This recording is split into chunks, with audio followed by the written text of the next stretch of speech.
আসসালামু আলাইকুম সবাইকে আমাদের চ্যানেলে আপনাদের সবাইকে স্বাগতম।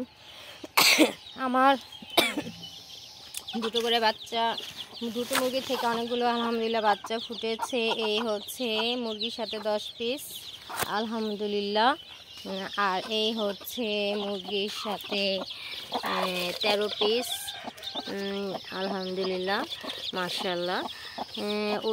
ওদেরকে দোনো সাইডে আমি দুই সাইডে রেখেছি। আমি সচরাচর মা ছাড়া ব্রিডিং করি। আজ আমার লাইটিংয়ের ব্যবস্থাটা খুব খারাপ, এই জন্য আমি না পেরে এভাবে ব্রিডিং করিতেছি, সেটাই হচ্ছে কথা।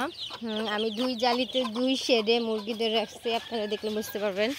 এই যে এইখানে এক মুরগি, এখানে এক মুরগি, দুটোটা বাচ্চার ডিফারেন্স আলাদা, তার জন্য আলাদাই রাখতে হচ্ছে। আবার ব্রিডিংয়ের হিসেবে ওদের যা খাবার দিচ্ছি সেটার মেনু আলাদা, সেই হিসেবে ওদের আপাতত আলাদা রাখা হচ্ছে। অবশ্যই যখন আমার আমাশা ডোজ কমপ্লিট হয়ে যাবে তখন আমি অবশ্যই ওদের দুজনকে আলাদা করে ফেলবো। একটা মাকে বের করে দিব, একটা মা ওটা চলে যাবে অন্য বাসায় চলে যাবে, যে এই মাটা চলে যাবে, এই মাটা থাকবে না, ঠিক আছে। ওকে রেখে দিব, তাও ওকেও রাখবো না। যদি বাচ্চারা ঠিকমতো খায়, গরম তো পড়ে গিয়েছে, তাহলে আমি ওকেও বের করে দেব। কিছুদিনের ব্যাপারে ঈদের পরপরই আমি বের করে দেবো, এক সপ্তাহের ভিতরে। তো আমাদের বেবিগুলো, বাচ্চাগুলো আপনাদের কেমন লাগলো অবশ্যই জানাবেন। এই যে আমার বেবিগুলো এখন একটু ছোটো, 24 তারিখে ফুটলো হয়তো।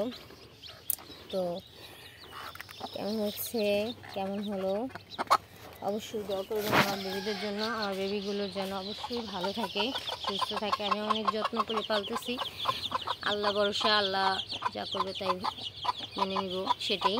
কারণ জীব জানোয়ার নিয়ে কখনো গ্যারান্টি দেওয়া যায় না যে বেঁচে থাকবেই করবে, সেটাই। কারণ আমার অলরেডি অনেক বছর প্লাস মুরগি আছে বাসায়, তো থাকলেও জীব জানোয়ার নিয়ে কখনো গ্যারান্টি দেওয়া যায় না, সেটা খুবই জিনিস। কারণ হায়াত মত আল্লাহর হাতে, সেটাই। জাস্ট যে এটাই হোক, আমি পালতেছি, তো এখন দেখা যাক, আল্লাহ ভরসা। সবাই দোয়া করবেন অবশ্যই আমার বেবিগুলোর জন্য। আর আমাদের চ্যানেলটি যদি আপনাদের ভালো লেগে থাকে অবশ্যই সাবস্ক্রাইব করবেন, সাবস্ক্রাইব করে পাশে থাকবেন, সেটাই। খোদা হাফেজ।